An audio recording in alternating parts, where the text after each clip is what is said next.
Tonight, we're learning more about the moments leading up to a pilot jumping out of a plane before it made an emergency landing at RDU. CBS 17's Gilad Melamed is live for us tonight at RDU, and she's digging deeper into this newly released report from the NTSB that we got late this afternoon. Gilad. I went over this preliminary report with a former NTSB chairman. He says the report focuses on the landing gear issues as the primary accident. But of course, there's another side to this investigation. What led up to a pilot exiting a plane in midair? This NTSB report describes the roughly little over an hour before this emergency landing at RDU. According to the report, the plane was doing skydiving runs at Rayford West Airport. 23-year-old Charles Crooks was flying when the plane started to dip a little. Before coming back up, the right landing gear hit the runway, causing damage and prompting the call for an emergency landing at RDU.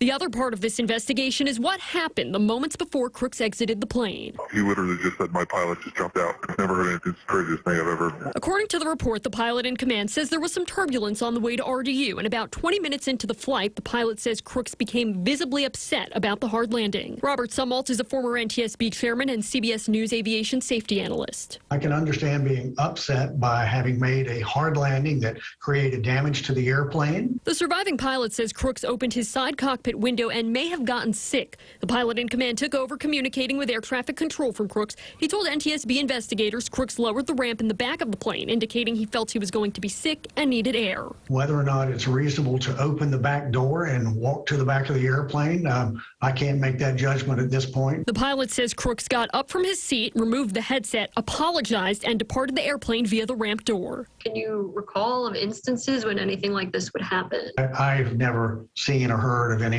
quite like this before. Sumwalt says it's important not to make premature judgments, and the NTSB will conduct detailed interviews with anyone who interacted with Crooks before he lost his life. What was that pilot's mental state going into the days and hours prior to his departing the airplane?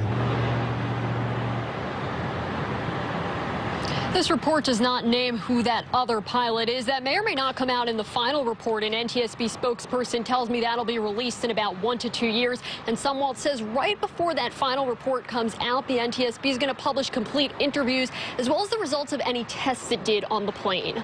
Live at RDU International Airport, Gilad Melamed, CBS 17 News.